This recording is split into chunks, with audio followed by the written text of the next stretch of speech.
Welcome to the How Humans Work podcast. I am your host, Jeff Z, Jeffrey Salaji. So glad to have you here.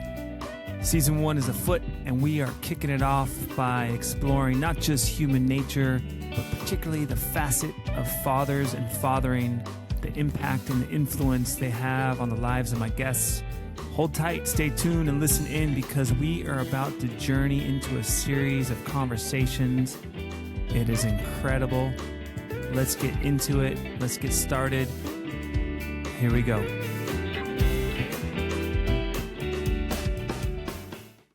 So my name is Araceli Santos, and I knew that I wanted to marry Gavin from the first day that I met him. And then I'm going to fast forward, at our wedding, I decided, I can't change my last name to Bieber. What? And we're in Mexico, and he's Jewish, and we're having all this Jewish ceremony, but in Mexico because I'm Mexican and I have family there. And, Gavin had a talk with my mom, why is she having such a hard time with this? And my mom said, it's her identity. And I never in a million years would have thought I didn't want to change my name. And I haven't legally changed it. And it went through iterations of Araceli Santos of Bieber, D-E Bieber, and or hyphen or just Bieber. And just this morning, Gavin was setting up my email. I was like, just get rid of the hyphen. Let's just make it. And I'm down with the Bieber too. It's I don't know. I feel like we're not just one person, so it's always evolving. Yeah, no, those are real identity issues. Alice and I have our own version of that name change and what we were going to do because she didn't want Salaji at all. So she had this great uncle who was a Dr. Treves, who actually was the doctor for the Elephant Man. So we're wow. Treves, we like that, And so we're okay, we're going to change our name to Treves. I'm going to let go of Salaji, become Treves. We're going to find a new family name. And the day before our wedding, I thought I was going to make this announcement, and I just couldn't do it. I just couldn't let go of my identity as Salaji. It was strange. And we ended up becoming Salaji Treves. And I used I'm Mr. Treves. My girls are Treves. And I've had this long standing, and I think this is more Latin, maybe Mexican. The matrilineal name goes to the daughters and the patrilineal name goes to the fathers. And I think if I had a son, I would be I think he needs to be a Salaji, and there's this, there's this feeling, and it's interesting. Wow. But so I feel you. These are real identity issues of who am I? And then there's the sound of names and the feeling of them. And we got these cultures coming from different places and, I know. Well, and then I was what does Bieber mean? It means great question. Beaver. It means beaver in German. And I was oh God. What? Beavers are great. They're beautiful animals. They live in aspen forests. They do good work ecologically. I've seen some amazing videos of because they have all these new cameras and my friend sent me this video and it's just amazing the world that they actually inhabit. Anyhow, so welcome. I feel like we already started, so I'm just saying welcome, Araceli Santos Bieber, to How Humans Work. I'm really glad you're here. As you know, this season's about fathers and about fathering and the impact of fathers. And I know you as my yoga teacher and a fitness instructor.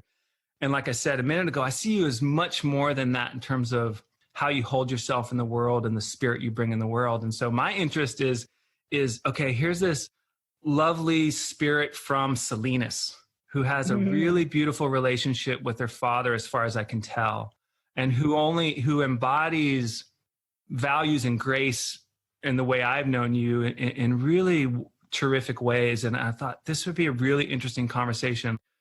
Araceli, what's her story with her father? Who's her father been to her? Tell me. Thank you. What a beautiful compliment. My father, oh God, he is my first love. He's just such a loving, generous, humble, hardworking man. He's an immigrant and he's a citizen now. He became a U.S. citizen by serving in the Army. He was a medic in the Army. He came from Mexico when he was young, and he's second in line of 7 siblings. And he's just probably one of the most emotional men that I've ever met, and equally fiery and passionate. He would do anything for his family. I grew up with him calling me his queen and his princess, in Spanish, mi reina. He's just honestly one of the most generous, loving, hardworking men that I've ever met. And it's amazing that I settled on anyone, because he set the bar really high with how much he loved me and my sister and my brother. And, you know, there are stories, and I kind of remember them. My mom would tell me that I'm the eldest of three. My brother's 11 months younger, and my sister, she passed away in 2004, and she's 6 years younger than me. But as the eldest, like total daddy's girl. And my mom said that, you know, when we'd go shopping, that she'd say, don't get lost, don't stray, like stay with me. And I only spoke Spanish when I was really little. And that I'd say, I don't have to worry, because they're going to look at me and they're going to say, there's Gustavo Santos' daughter, because she looks just like me. Yeah, I look just like him. And so I had this real like connection to looking like him and being his daughter, and that everybody knew. I don't know how much you believe in astrology, but I'm a Libra, and I have Cancer rising, which makes me very sensitive. And I'm a Gemini moon. The Libra and the Gemini are very like, I'm constantly, you know, the air sign is, I'm thinking, I think about things a lot, and my feelings and how to put them into words. But I hated having him upset with me or feeling bad. And she'd say that when I was pretty young, and I actually kind of remember this, like if he was upset with me about, or if we had a disagreement or something, that I would like walk by and I would just brush my shoulder against him. And then I'd walk by the other way and like try to get his attention until he could never be mad at me. He could never stay mad at me. Yeah. Yeah. But I just, I mean, I remember falling asleep and having him carry me to bed for as long as I possibly could. And I was a big kid. I was a big kid. I was the biggest of the three. Like I grew really fast. I was tall, and I was solid. And so, you know, a little side note on that. My daughter has confessed to my wife and I that they would pretend sometimes that they were asleep in the car just so we could carry them in. Absolutely. I remember doing that totally. And my kids too. Like I've seen them. I mean, my son he's a lot like me in that he's 13 now and he's nearly 6 feet tall. And okay. He's a big kid. So I wasn't able to do that for that long with him as I was with Mika. Yeah. It's, you know, I have such an incredibly special bond with my dad. He's 83. So the thought of, and he right now, one of his oldest brother, my uncle, is very sick. And I think they're gonna, you know, they're saying goodbye to him pretty soon. And it really scares me because I can't imagine not having my dad around. I think he still looks at me and sees that kid. Like, I don't think he looks at me and sees his 48-year-old daughter. Yeah. You know, for the longest time, and this is just like, because my parents are so attached to their kids. I'd go home to visit and he'd say, you know, you can, if things are not good, you can, and I never, like, things are great. Gavin and I love each other. Yeah. You can always move back in home. Yeah. Okay, Dad, I will never leave you really, but physically, yes, I have to go. Yeah. You know, but a deep and profound attachment with your father. So deep. And consistent. To the point, very consistent. And, you know, he's 83 and he's changed. He's definitely a little more, he's less filtered now than he used to be. He's a little more ornery. I mean, he's still loving and sweet and amazing. But he's a little salty. You know, he's a little salty. He can be salty, but he's very, very sweet with me, and I can call him out on things. He and my mom, I was kind of the therapist in their relationship, you know, being them so private, like they would both share with me separately. So I grew to be a listener from a very young age. Being a Libra, it was like, I would just listen and of course, them being my parents, like I could never take sides ever. I would never do that. And it wasn't my place. And it wasn't until I was old enough that I told them, this really isn't fair. I'm a daughter, not a wife or a husband. And what age were you when you kind of were able to voice that? Probably in my 20s, probably not till I was in my 20s. And my dad, actually, they're both just as bad about sharing those things with me. And as I get older, it's become easier for me to just put that boundary and, you know, let them know that that I love them and I'm here for them, but I can't really advise them on that because that's their personal relationship. Of the three kids, like I was so close to my dad, and my brother and sister, are also close to my dad, but not like I'm so forgiving and so loving and just hold a container that my dad could tell me anything and just me listening made him feel held and loved.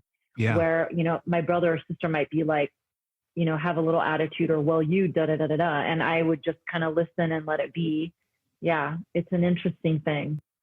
It is an interesting thing. Most of the guests I've had so far have more than not talked about distances and gaps rather than being super close and too close in ways, so it is a really interesting thing to have somebody who's so loving, but yet I'm curious about this capacity to communicate with his partner and that gap and where that left you and how that shaped, really how that shaped you. Yeah.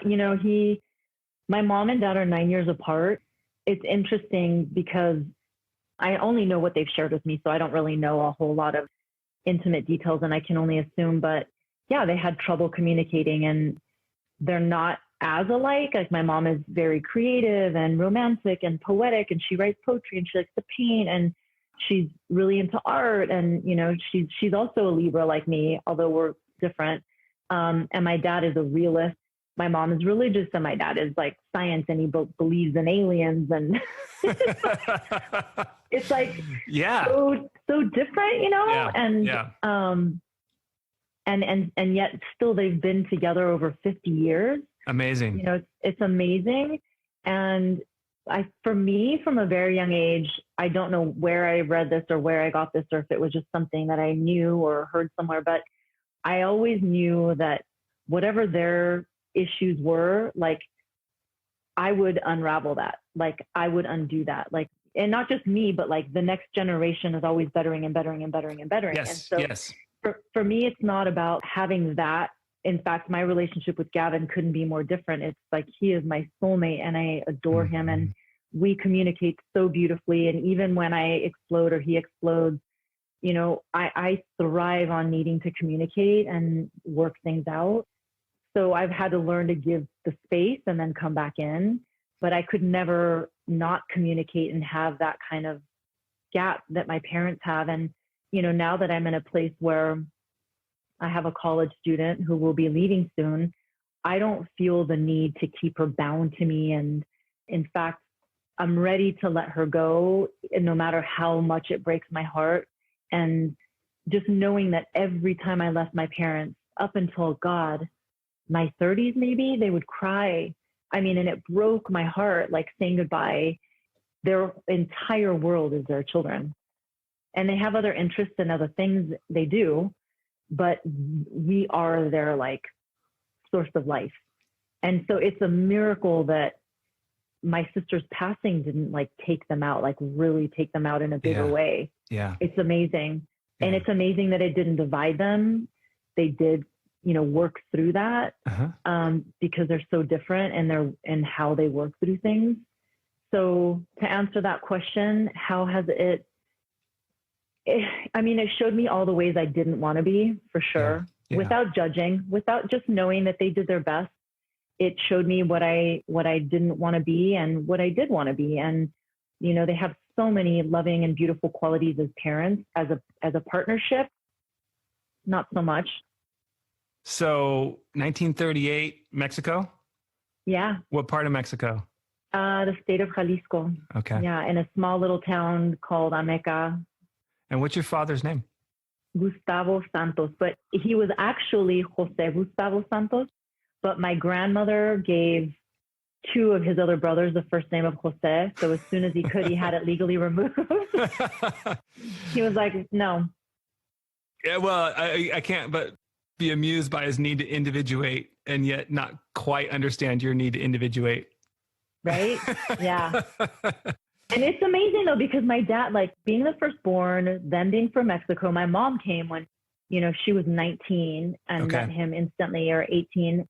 They're both very, they were very, very conservative. I've definitely broken them in. Not that I was insanely wild, but I always pushed to do things in a different way. Like I wasn't allowed to shave my legs in high school. What is that? I wasn't allowed to wear a mini skirt. Like women didn't wear Levi's, makeup, it was just like this crazy thing.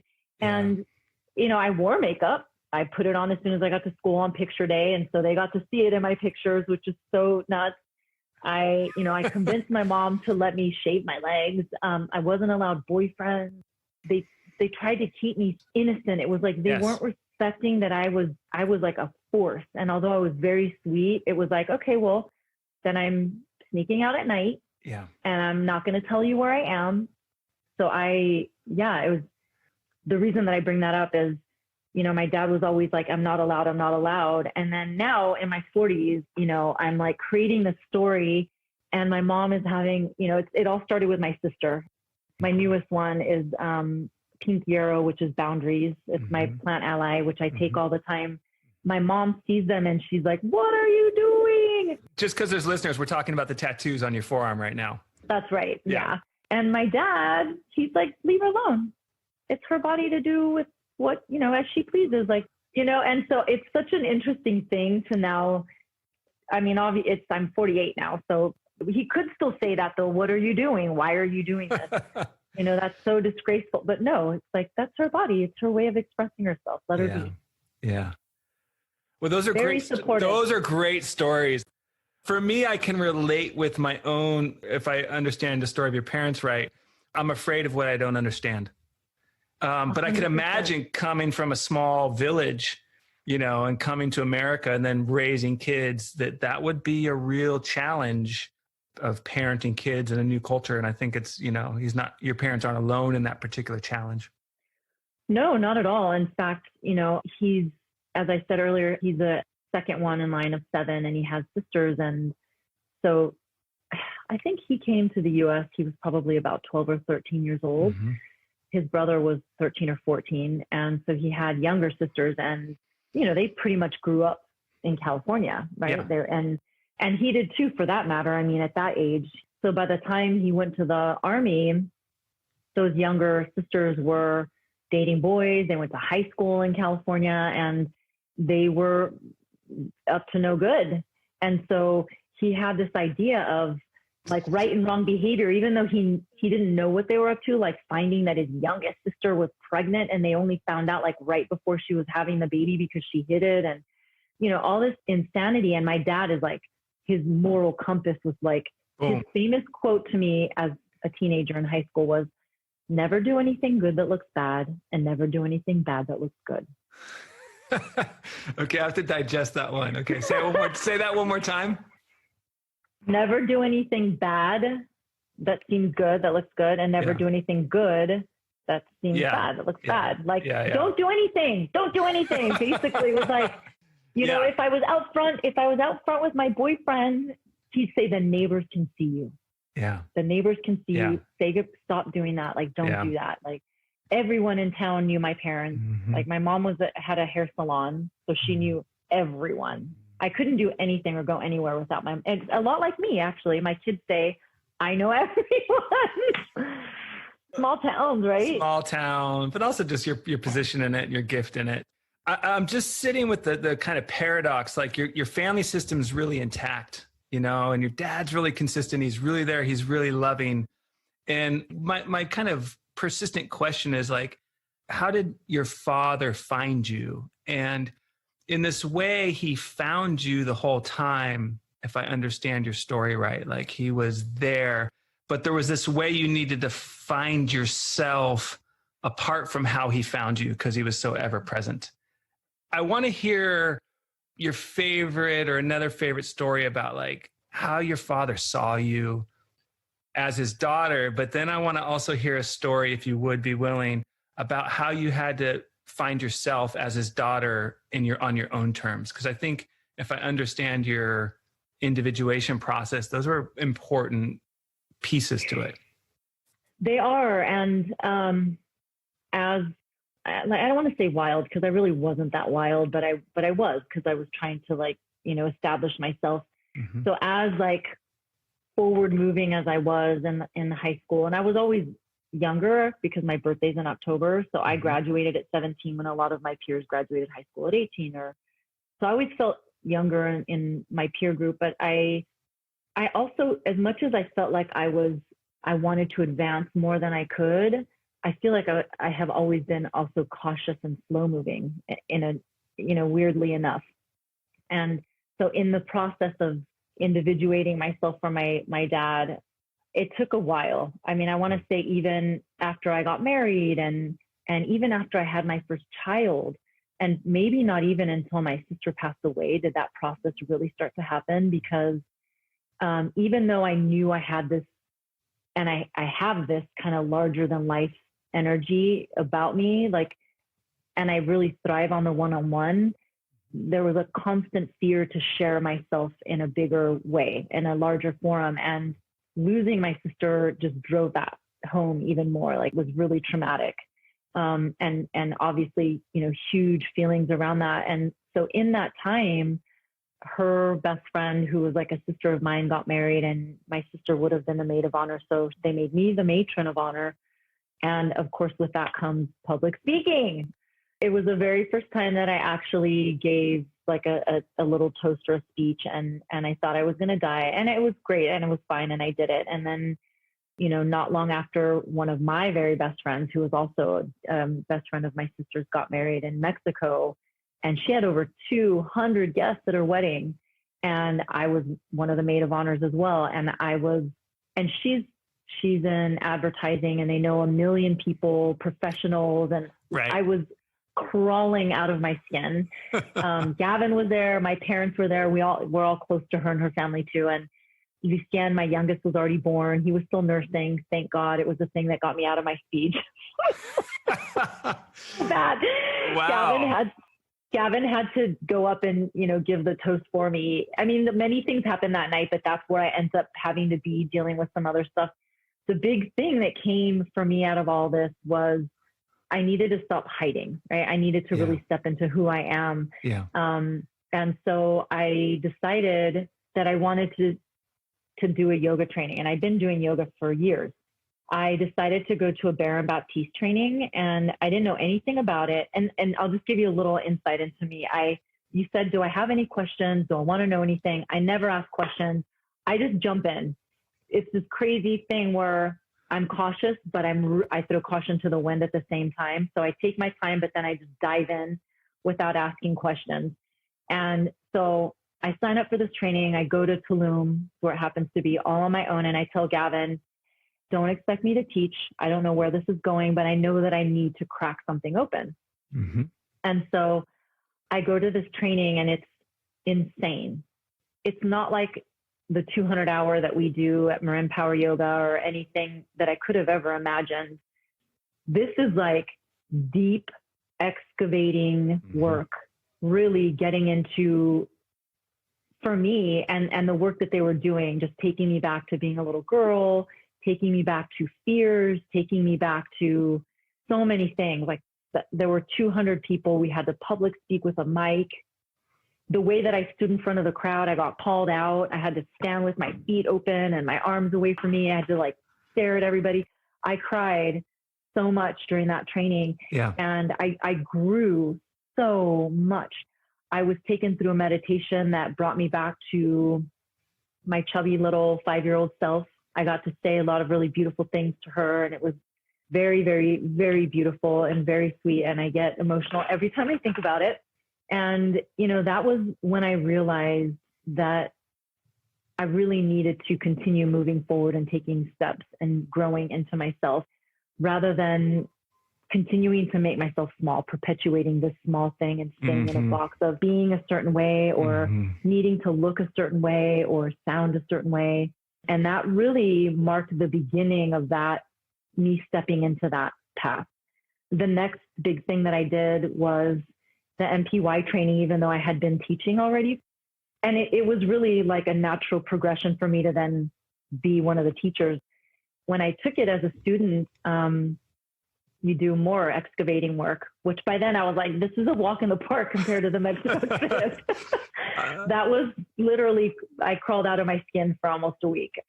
And at the end of my MPY training, I shared that I'd had eating disorders my entire life growing up, which was something I'd never, ever admitted or said out loud to anyone.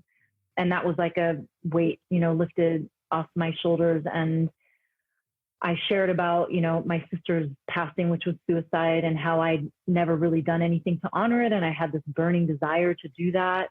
And, within months, I was doing the suicide prevention walk at night with my mom and a group of girlfriends. And, at the end of the MPY training, you write a really, well, in my case, long speech. And it didn't have to be long. It didn't have to be long. But I had to read it. I had to read it because I was so nervous, because I invited my parents and I shared about my eating disorder, which was something I had never done. I'd never, Gavin's known me since I was 19. I'd never spoken those words to him or anyone, and there were close friends clearly that, had to know, but no one ever felt, well, maybe they didn't. I don't know, but no one ever said anything to me. So what, it was me finally coming forward and like stepping into myself and releasing these things and sharing these things, and also sharing in a way, I'll go back to my dad, how when I was a very young girl, when I was probably 5 years old, I was bigger than my siblings and all my cousins and everyone. And, I was a very chubby Mexican girl. I look back at those pictures and I'm like, yeah, I was chunky, but it's cute. Like, I show my kids those pictures and my daughter's like, oh my God, Mama, you are so cute. I wish I had known you at that age. Look how adorable you are. And, just to see myself through those eyes, and it makes my heart swell. Yes. But at that time, my dad was like, what is wrong with her? We need to take her to doctors, and so they discovered that I had an inactive thyroid gland. And so by probably 5 or 6 years old, I was taking Synthroid, which is like crack. And I had heart palpitations. I lost weight overnight. My mom said it was really scary how thin I got. And so there was a little part of me that, my dad adores and always adored and worshiped me, but he also would look at me like, do you really need to eat that? Are you really hungry for that? Like, you just ate. That's not good for you, and I know that it was concern. In his mind, he was protecting me from how other people would perceive me or how I would be treated, so I brought that up in my. Damn right you should have. Damn right. I did. Yeah. I did. And so that was a really, pivotal point for me. Yeah. First, I'm honored that you're just sharing this part of you're sharing your story with me. I'm really super honored about that. And the kind of personal takeaway that I'm getting by listening to your story about your father is that you can be a really good, loving person, but if you're not conscious of your fears as a parent, even that can be problematic, even if there's a lot of love around. And, compassion, there's a lot of reasons to have compassion on every human being for what we don't know, for what we can't cope with, and how we respond out of our fears. So I love all the work you've done. I mean, I'm so glad, I know you as the other side of what you've gone through and what you've overcome. I love that about you. I love being your student and love the vibes you bring and the intention you bring and the large ownership of your just strong, powerful self. I'm just stoked to hear that series of awakenings and how that's gradual. And I think for me, one of the things that strikes me is that for me, life is a series of reimaginations, okay, I was here and what I was understanding before was I didn't quite understand as much as I do now. So what's it look like now? And I don't think that as a young adult or even as a child, you get how much potential there is for growth in the decade of the 40s or 30s. I kind of think you kind of get it in teens and 20s, but there's still so much to find about oneself. Oh my God. I can't agree with that. Even I mean, my 20s were so angsty and emotional, and I was head over heels in love with Gavin. I met him at 19. And so I was just in love to the point of scaring the poor guy. So my 20s were, My early 20s were intense. And for me, and then I had my daughter at 29, Okay. 29 years old when Mika actually. Saturn returns, just to throw in a little astrology. Right. It was like, and that threw me on my head because, I always knew that I wanted to get married and have kids, and obviously with Gavin, but then he was the one that said, okay, it's time, let's have kids. And I was like, now? Like now? Totally. I had the exact same feeling with my wife too. She's like, okay, let's do this. I'm like, really? No, I don't know if I'm ready. It was like, we're two pigs in mud. We're both pig years, by the way. I'm 71 too. Totally. Awesome. It's really interesting about like the growing up part and the life development is this 20s angsty, 20s exploration. And then you start making adult choices and history starts coming back. I was working, my wife was taking care of kids, and all of a sudden we weren't both working and playing together. We were like not in sync anymore. And so all of a sudden there was all these new tensions, and we moved from like our little, sharing apartments. We had our own house, and just even the psychological structure. We have our own house. Like, like I'm not comfortable with that. This feels weird. I left the home a long time ago, and now I'm coming back into one. And then all of a sudden I started realizing like, oh, that's what my dad was upset about. It took me 35 years to catch up with his frustrations, but I could finally understand his condition and his experience of just the psychological tensions in mating and child rearing and all those particular things. But the spiraling, and then all of a sudden my kids are going through the ages I was, and I'm back at my own kids' ages going, oh yeah, right. Or I could see myself start to have feelings based on my dad's age. I could start to tie parallels between my behavior and impulses and like how I was feeling about myself and where my life should go or the choices I made. And I could start seeing like, wow, these imprints are very subtle. They're deep, and there's clockwork in there that's so just completely fascinating. It really is. And it's interesting that you say that. And actually, thank you for, you just, my kind of mind blown a little bit with you saying that you were in an apartment and then the whole work shift happening, and then you being in a home and you're like, what the hell? This is not what I want. Like, why am I back in a home? And Gavin and I had that same struggle, and he is not, he's a Sag, and articulating things has always been like trying to pull them out of him. So it's hard for him to express that, but that was exactly what he goes through. And I'm like, home ground. He's like, no. Adventure.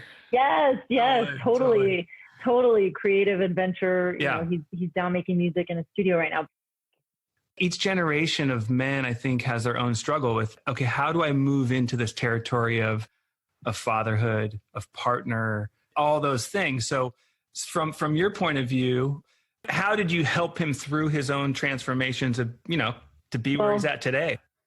I feel like I can say without a doubt that the hardest thing, the biggest struggle that we've had is just financial stability, like and just because, and not that it means everything. I just don't want to worry about money. I want to be in a place where it's not that I'm swimming in it, but that I don't have to worry about it, that things get paid and it's not like an insane concern.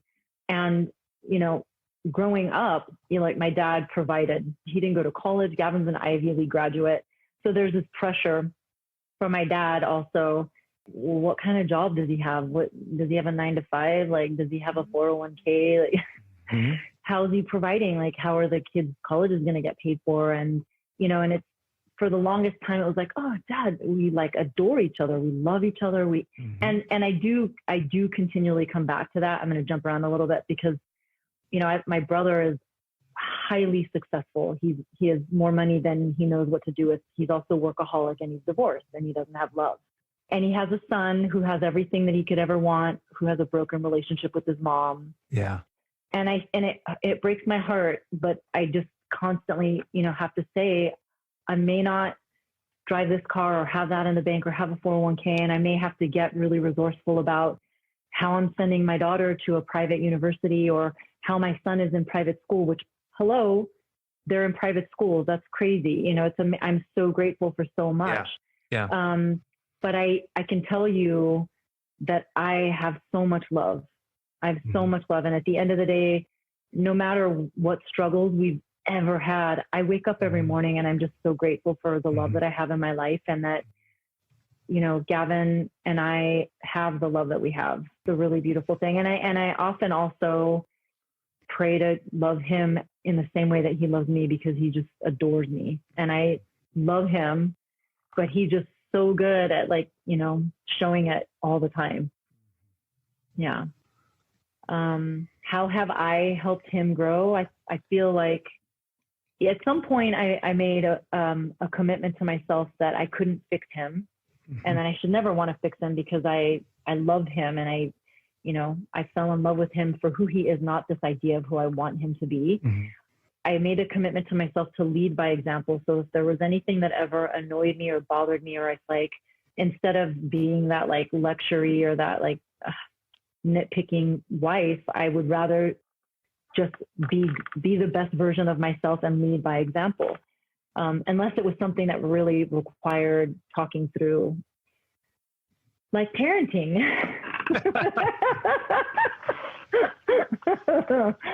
That interesting, the relationship, father-daughter, father-son, or, Yeah. Well, I'm going to do a season on mating and mating choices and how we... I like that. It's good, right? They're real issues. And I read this fantastic book called The Evolution of Desire by David Buss is the author. He lays out a lot of, because in evolutionary biology, a lot of it actually gets down to the nature of eggs and sperm. And a lot actually arises out of those deep structural natures. But mating is a real issue. And I realized in my own life, my mating strategy was not to be a world-conquering financial powerhouse. Mine was to be emotionally in tune, creative, probably a good, dad, I'm hoping, and that was my strategy. And I think in, more primitive societies that we didn't specialize so much. You're kind of more well-rounded, but not so good extraordinarily at one thing and not so good at other things. But I realized in my own life that mating strategy creates long-term conflict. I mean, it was good, it was attractive, but so we have these other needs around structure, householding, right? Or even your father's consistency, right?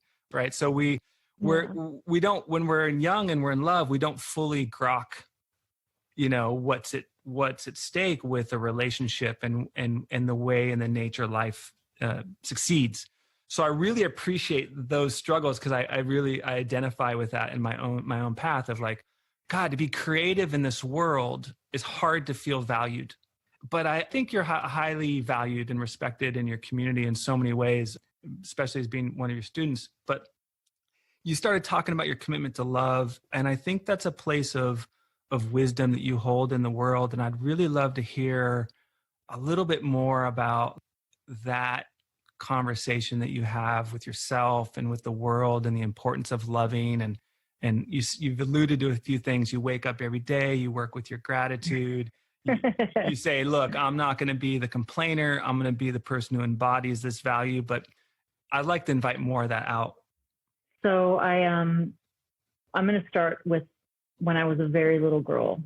We were a religious family, and my mom is still very religious. And so we prayed. I prayed a lot. And my prayer was always for love. Like, as long as I could remember, I knew that like love was the way. And I don't know at a young age that I thought too much about it. I just knew in my heart. And I prayed for love for everyone in my family. I prayed for love for my mom and dad, my grandparents, everyone.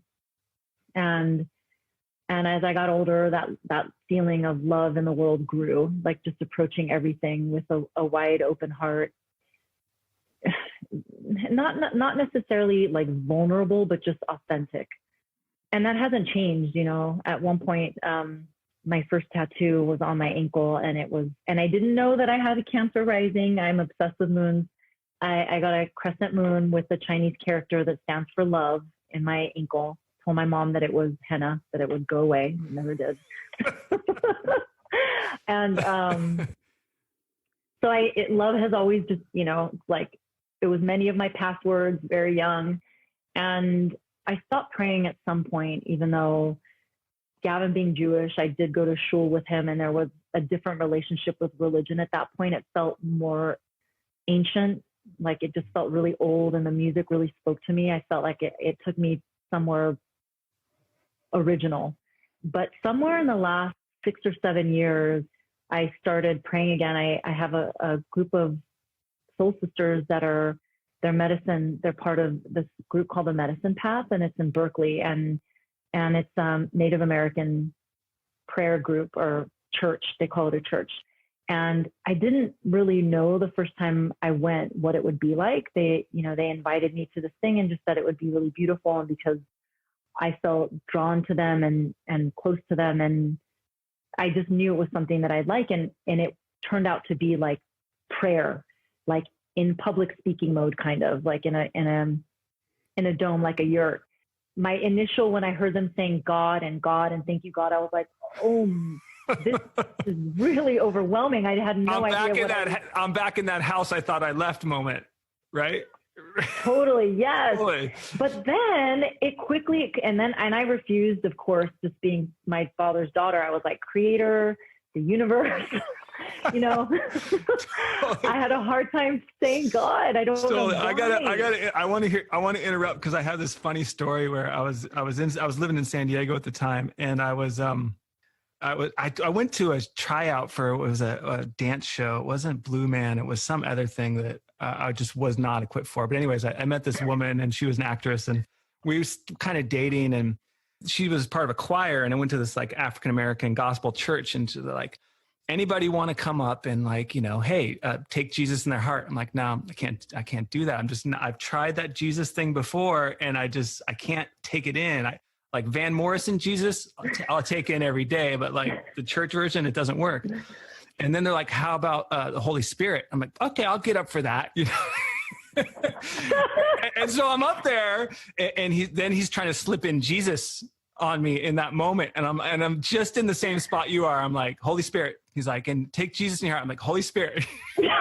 And finally he gave up. When you're not ready, you're just not ready. Or, yeah. My mom tells me that she loves Jesus all the time. I'm like, so happy for you, Mom. Jesus is cool, but there's a certain way I have my wounds around, and my clarity around where there's social stuff going on that I won't take in. But so there you are, you're at Medicine Path, and you're calling in the creator. It's cracking me wide open to things that you think and you feel, or you tell yourself that you feel, but you don't actually say them out loud, to the higher, to the greater, to God. So I've been to several ceremonies, and then like women group ceremonies in Woodacre with these same women. And it began my own prayer practice again in a different way with an altar, and, my like crystal allies. And I like to meditate with candles because it holds my attention. Mm-hmm. I find for me, and every prayer that I've had, whether it's in ceremony or on my own, I have so much gratitude for all the love in my life. Even in my yoga, like when I'm teaching yoga, when I'm doing yoga, everything comes from an expansive heart, all of it. It has to, or it feels inauthentic to me. And one of the things that I remember early on in my MPY training was being cautioned to not speak too much to those esoteric things. And I just, it's who I am. I can't help saying, like, get expansive or come from your heart or speaking from that place, because I mean it. It is where I'm coming from. And, even when I sit and meditate, I have a hand to heart and a hand to my navel, because that's my center, my intuition. And a lot of my meditations right now, I've been bringing both hands to my heart and breathing in and out of my heart, and encouraging my students to do the same thing. I feel like, it's really the thing that will bring everyone together, is coming from that place. We're all so alike when we're in that place. Well, I'm thinking about listeners right now, and I'm thinking, okay, if I'm listening, and I am listening, that, Araceli, like it's part of your nature, you know, that since you're a child, you just have this orientation, you have access. Do you have times where you're unable to access that open heart feeling, and what do you do for yourself? And I think you gave some encouragement, but I would love just a little bit more just teaching on that way, your own self-corrective balancing practices or what you do for others. If I'm feeling like I'm not dropped into that place, I mean, generally, I reside there. I live there. It is my favorite place to be, and it's my most comfortable. Like, it is my home. That is my home. Yeah. I'll bring it to my daughter and where she is right now, and feeling, you know, sad about not leaving for college and being here with us. And I'm not compelled to fix it because I know that it's something that I have to go through. Yeah. It's part of my growth. It's part of her growth. And I sit with what is there, as uncomfortable as it is. I have a hard time being sad. It's so uncomfortable for me. It's just not my natural state, but it's obviously everybody gets sad or angry, or, you know, we have our range of emotions, but I try not to like fight my way out of those things. I try to sit and breathe. Movement is a big one for me. You know, I mentioned that Gavin and I are running again, and, you know, there's something about being outside at the end of the day before the sun sets and just having the breeze in my face. I'm kinetic, like I need to be moving. I never realized this about myself. I actually thought I was lazy. Gavin says I'm insane. And they're all like, you never stop moving. And I don't see myself that way, but I guess it is how I am. And so movement is helpful. Yeah. Like, movement is really helpful, whether it's a simple breathing exercise. You know, right now and I'm going to share this, and it'll launch, and you probably already know about it. The coaching program that we're doing with MPY. I have a beta group that I've been leading now for 4 weeks. Great. And, you know, that was incredibly nerve-wracking for me. But as my dad says, I've always taken leaps instead of small strides. And I never saw myself this way. I don't accurately see myself, but he said, you're always pushing yourself to be the better version of yourself, and you're always pushing to learn and grow. Yeah. And I guess I've always equated that with like books or academics, which were never my forte. And so I don't see that I'm doing that where my gifts lie, in my wheelhouse, you know? Yeah. Yeah. And one of the really beautiful things that I'm realizing about the coaching is I was super nervous to do it. And at the same time, it feels like the most perfect thing for me in the world. It feels so natural.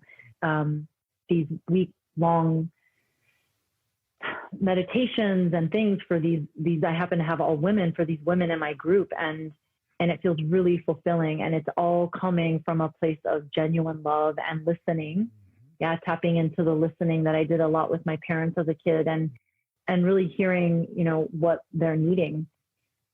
I apply that same thing to myself when I'm having a hard time, just listening to what's coming up. Yeah. I really do practice what I preach with myself. It's like I get down with the discomfort. You know, another thing that I've done recently to help is social media. I've cut that like less than in half. It was such a source of angst and anxiety and discomfort and all the things that I don't need in my life right now. And I pop in there every once in a while and post a little something. You know, I really struggle with feeling like I need to be out there and proving myself, but knowing that sitting back and listening and learning and dropping in is me. Hands down, works. Yeah. It really works. I love that you brought your father back there and just saying that he really saw your nature as someone who takes leaps to be your highest self. That's nice. You know, and I'm going to get emotional now. It meant more coming from him for some reason. Mm-hmm. Yeah. Because even though we're close, you know, I don't feel like our conversations are ever that deep. And maybe that's just my nature, always digging and searching for more depth. I don't know, you know, and not that they're not great conversations. They are. It felt incredible having him make that observation. Absolutely. Yeah. I remember one with my own father. We were hiking in Lake Tahoe. I was probably 8, and it was just he and I had three brothers. At that time, I have a sister now too, but we were walking and he's like, he said something just like, oh, I forget that it takes your little legs more work to keep up with mine, you know? Oh.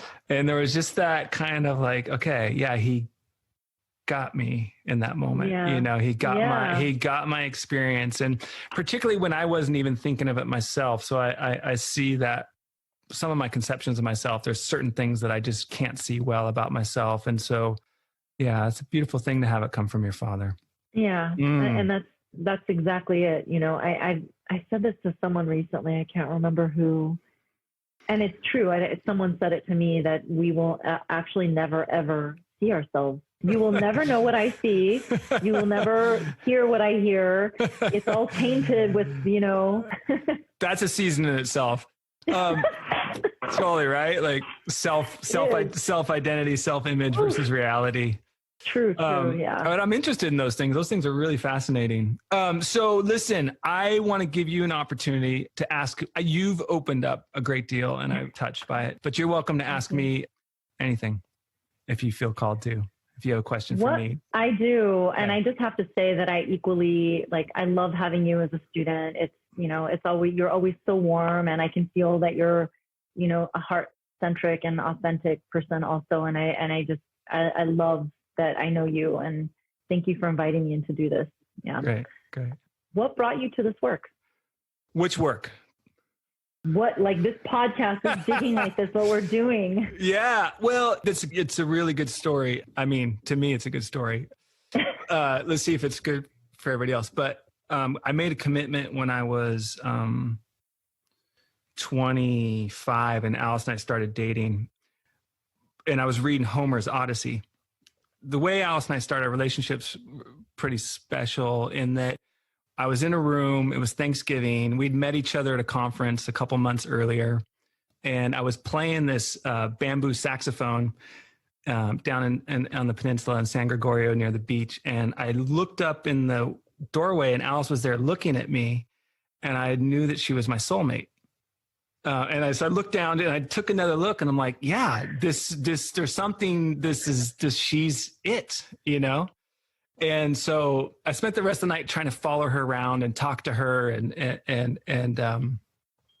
never kind of happened. So about 5 days later, I stopped by her place in Santa Cruz, and I was like, hey,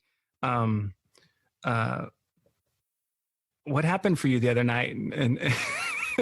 And she's like, oh, it was nice. Good to see you. And I'm like, what happened for you? I'm like, well, I kind of saw this place where we could totally be in love with each other.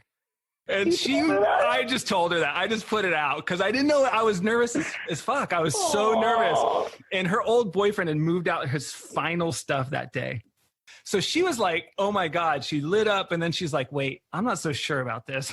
I just ended a relationship. So I was reading Homer's Odyssey, and I just started reading it to her. And I can't remember if I think it was then. Yeah.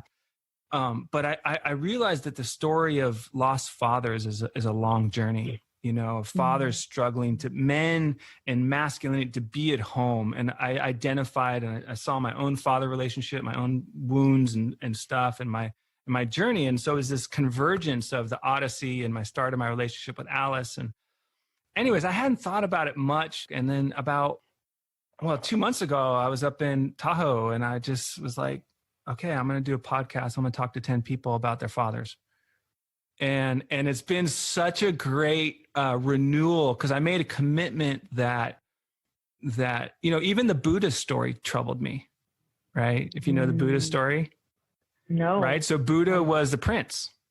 And he was in terms of astrology and everything, he was foretold to either become a great spiritual leader or a great king. But his father kept him enclosed in a small world full of delicious, beautiful, pleasurable things, including food, treasures, and women, right? So he had this thing, and then he got exposed to life suffering. He saw someone who was sick. He saw an old person. He saw a dead body. So suddenly his reality questioned, but he was married and he had a kid, and he had to leave that kid, and he had to leave that wife in order for him to find his awakening. And in the Buddha story, that was okay because of what he found, but I struggled with that. So I always wanted to be a Buddha at home. I wanted to bring that masculine energy home. So it's been a long theme in my life, but the actual like podcast idea was like, okay, like 2 months ago, I needed something to help me get through COVID. I'm like, so I self-assigned a project. I'm like, okay, here you go. Here's a creative project for you. Awesome. That's my answer. I love it. Oh my God, that's amazing. And I love that you wanted to bring the Buddha home. You know, you're evolving that story. It doesn't need to be the leaving and the stuff. I mean, there's enough suffering. There's suffering anyway. We don't need to make it that intense as you know. Yeah, I think inside that image for me of the Buddha leaving, there was, I'd say, my own trauma or my own separations. I do think there's real challenges with our inherited biology and our motivations and our instincts that we need to find. Like, how do we get past unconscious living? How do we not just habitually do things in a way that are unexamined or unchecked? And yet, how do we also honor and celebrate that nature and instincts in ways that work? And that really is the challenge of each life, you know, each couple, each mom, each dad, each kid, where each of us has to find those answers. And but talking about them with people is a really good way to go. Yeah, I love that. And I resonate with that 100%. So how can people find your coaching work? How can people find and be your yoga student and your fitness after this, you know, or even currently online, actually? Currently online, they can go to online.marinpoweryoga.com. They can find me and other teachers teaching live stream, and also pre-records on demand. And the coaching will launch imminently. And I'm really excited about it. And it's really beautiful work. I'm doing some Reiki work and some Akashic Records work, bringing myself to a place where I'm just opening so that I can bring more gifts to people, more connected. Thank you so much for being with me today. Thank you, Jeffrey. Yeah, I love being here. Thank you so much for having me. Thank you so much for joining us today. Please follow us on your favorite streaming platform and share our podcast with your community and friends. All music is composed by the incredible Chase Jackson at chasejacksonmusic.com. To learn more about this show, our guest, as well as Jeffrey and his work helping people find peace with their human nature, go to howhumanswork.us. Until next time.